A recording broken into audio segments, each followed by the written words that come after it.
Muy conocida es la historia de Isabel de Moctezuma, la hija de Moctezuma, que finalmente le dio un hijo a Cortés, uno de los dos Martín Cortés que tuvo Hernán Cortés. Menos conocida y quizás más fascinante es la historia de otra hija de Moctezuma, del emperador Moctezuma, Xipahuatzin, que se casó o no se casó, no sé con precisión, pero que se fue finalmente a España, allá en Cataluña, con Juan de Grau, uno de los conquistadores iniciales que acompañaron a Hernán Cortés. Aquí hay, pues por supuesto, una historia, pero también hay el inicio de algo que ya no sé si es historia o es ficción. Jordi Soler es autor del libro que tengo aquí conmigo, Ese príncipe que fui. Jordi Soler, gracias por estar con nosotros. Al contrario, Sergio, gracias por la invitación. Bueno, aquí hay un fundamento real. Una de las hijas de Moctezuma finalmente es llevada a España por Juan de Grau. Sí, un fundamento real. Es la princesa Xipahuatzin, que, bueno, está obviamente fuera de la historia de México porque se quedó allá. Fue, como bien dices, o secuestrada, o bien seducida, o quizá negociada por su padre, que era un emperador y por tanto un político al que le suponemos habilidades, ¿no? Tú sabes que los políticos son personas que negocian sin tocarse el corazón. Bueno, sabemos que Moctezuma, de hecho, le encargó a Hernán Cortés que cuidara a Isabel Moctezuma y finalmente cuidó de ella cuando era niña y después tuvo un hijo con ella. Exactamente. Bueno, esta es una historia, desde luego, brumosa, porque la princesa desaparece y reaparece en la punta del Pirineo catalán, lo cual es una rareza, ya es casi una ficción en sí, porque además llegó ahí con un séquito de ciento y tantas personas, todos aztecas, todos llegaron a esta aldea que tiene 14 casas y una parroquia hoy, y está 3 meses al año cubierta de nieve, permanentemente cubierta de niebla, y cuando irrumpe este séquito de mexicanos en el siglo XVI en la punta del Pirineo, pues ya te imaginarás la escena que fue eso, ¿no? Es la escena que disparó mi deseo de escribir esta historia. Pero bueno, además se decía que Isabel, que Xipahuatzin llevaba una dote muy importante. Cuéntanos de eso. Exactamente.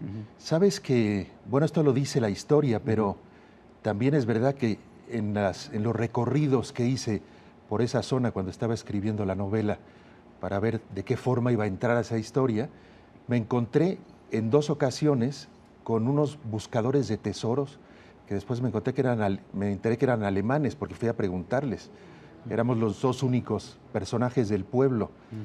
Y era un señor con un detector de metales buscando el tesoro de Moctezuma, según me contó. Me contó que hay un club en Frankfurt de buscadores del tesoro de Moctezuma que viajan continuamente al aeropuerto de Girona y de ahí se van al Pirineo a buscar el tesoro.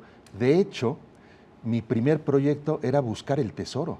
Dije, oye, me fui a Barcelona a una tienda a buscar un detector de metales, pero cuando vi la dimensión del trabajo que me esperaba, decidí que mejor escribía una novela, ¿no? Como Borges, que decidía que mejor escribía un cuento en el que describía el libro que no le daba tiempo, la enciclopedia que no le daba tiempo de hacer. Exacto, esta es la idea. Vemos, bueno, fallece la princesa, continúa pues su familia ahí. ¿Qué pasa con ellos? ¿Qué ocurre con esta familia que surge de la familia real azteca? Bueno, es la historia de las dinastías directamente. Es decir, para creer en la aristocracia, en la nobleza, tienes que creer que es posible ser heredero de alguien que vivió hace 400 y tantos años, lo cual desde mi punto de vista es raro, ¿no? Ya que te quede algo después de ese lapso. El resultado es este personaje que irrumpe en la Barcelona de los años 60, que era Kiko Grau, Federico de Grau Moctezuma, que era una especie de Jimi Hendrix que iba con gafas oscuras, una capa de plumas de aves exóticas que se mandó a hacer con una modista de Barcelona muy famosa, porque suponía que su ancestro, el emperador, se vestía así, y en realidad era una especie de vividor, con un linaje detectable hasta Moctezuma, pero a él lo que le interesaba era hacer negocio, que es el corazón de esta novela. Pero además vemos que hay toda una especie de admiración ante quien presume de tener una sangre real, cualquiera que sean las circunstancias, ¿no es así? De alguna forma describes esto aquí en el libro. Sí, el narrador sostiene todo el tiempo una mirada crítica sobre esta admiración que tenemos por la aristocracia, ¿no? Digo tenemos por ser amable, porque yo la verdad es que no la tengo. La prueba es esta novela. Pero bueno, digamos que en general sí hay esta admiración, que a mí me parece, como se plantea en la novela, que es el producto de un señor muy listo, que hace cientos de años dijo, yo soy el rey de todos ustedes, y el pueblo, un poco crédulo, creyó en lo que le decía a este señor, ¿no? Y a partir de ahí se articulan las monarquías europeas.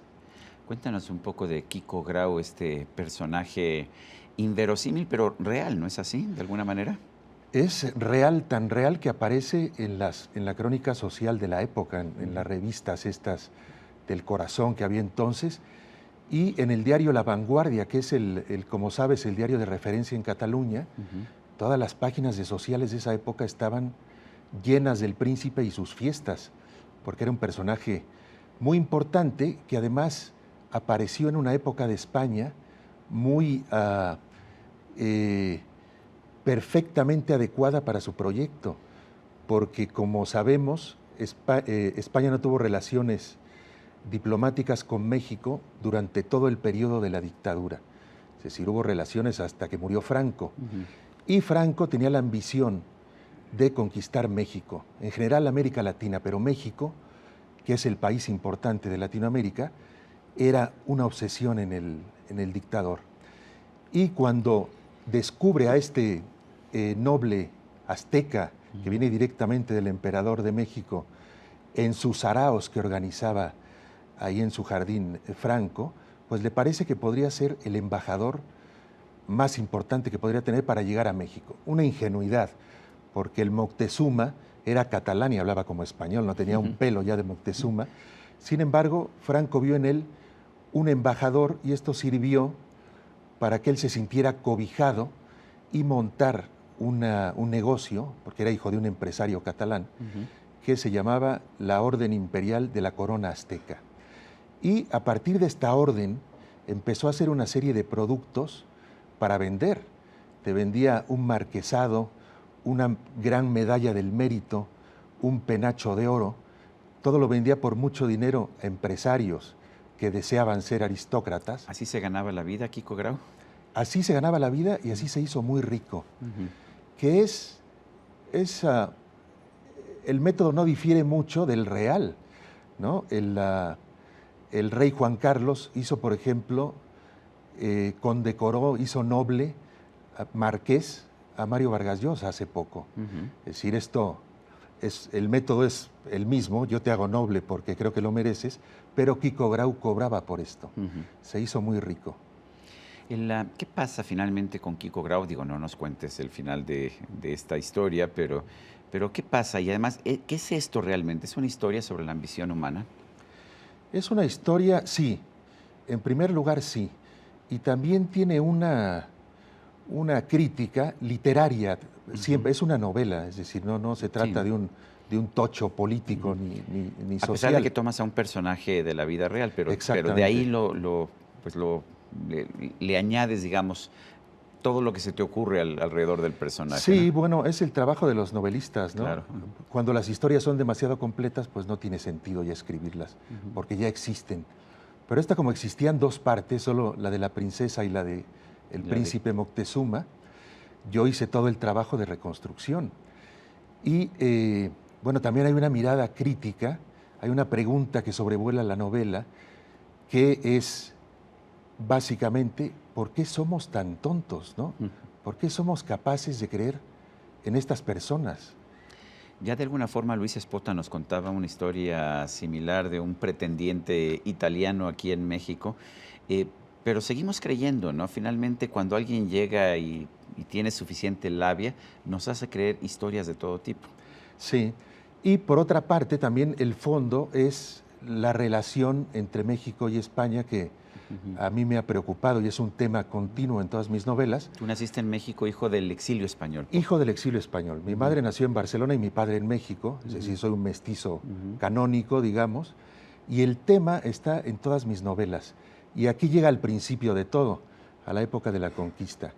Y el fondo es esta incomprensión que hay entre los dos países, ¿no? Hay, desde luego, en México cierta admiración por España, pero también mucha repulsión por lo español, ¿no? El fantasma de Hernán Cortés, 500 años después, sigue vivo, la herida está abierta. Y lo mismo pasa en España. En España miran a México, depende del sector donde te ubiques, pues de una manera que no somos. Y también existe la culpabilidad de haber conquistado este país de la forma en que se conquistó. Tú estás viviendo en España actualmente, eres mexicano, pero vienes de una familia española también. Nos decías que había estas visiones sobre México distintas. Cuéntanos un poco más de eso, me parece muy interesante eso. Bueno, por ejemplo, yo peleo todo el tiempo en las columnas de periódico que escribo en España. He dicho en 4 o 5, ya estoy a punto de aburrir a mis lectores, para explicarles que México no está en Sudamérica. Por ejemplo, el Instituto Cervantes o la Real Academia de la Lengua tendrían que estar mucho más activos en el tema latinoamericano, ¿no? Tendrían que dirigirlo latinoamericanos, puesto que aquí habemos 450 millones y ahí 41. Yo decía hace poco en una entrevista en España una frase muy polémica que resultó un titular que me parece cristalino de lo que quiero decir. Si no fuera por Latinoamérica, España tendría el peso político y cultural de Polonia. Ese príncipe que fui, ¿cómo se lo describes a un lector que de repente se encuentra la portada? A propósito, es una portada muy interesante, platícanos un poco de ella, pero ¿cómo se lo describes a alguien que se encuentra esta portada y dice, qué interesante, o qué título más curioso, ese príncipe que fui? ¿Qué le dirías? ¿Es que este libro es...? Bueno, es la historia de un impostor, pero que era dueño de un linaje verdadero. Es decir, era un hijo de un empresario catalán que se dedicaba a enlatar sardinas y berberechos, y él, el hijo, era una especie de junior, había estudiado Historia del Arte en Oxford, y con ese grado no pretendía hacerse cargo de las sardinas de su padre. De manera que al darse cuenta... A los aristócratas nunca les ha gustado trabajar, piensan que eso está por debajo. Claro. ¿Verdad? ¿Y la portada? Cuéntame de la portada. Bueno, la portada es de un pintor italiano, cuyo nombre no recuerdo ahora, pero se dedica a pintar este tipo de personajes. Yo cuando estaba buscando una imagen del príncipe, estaba buscando otra, porque hay imágenes del Kiko Grau verdadero, pero era un hombre que se parecía demasiado a Alfonso Reyes, y me parecía que iba a confundir a mis lectores. Así que buscamos a este que tiene un aire más principesco. Sí, pero además con ese antifaz que tiene y esos dobles ojos, pues de alguna forma nos da esta idea de este impostor que en realidad no es impostor porque sí tiene un linaje real, pero que al final de cuentas lo utiliza para lucrar de manera... de una forma en que realmente está siendo un impostor. Jordi Soler, yo quiero agradecerte el que hayas conversado con nosotros acerca de Ese príncipe que fui, la obra publicada por Alfaguara.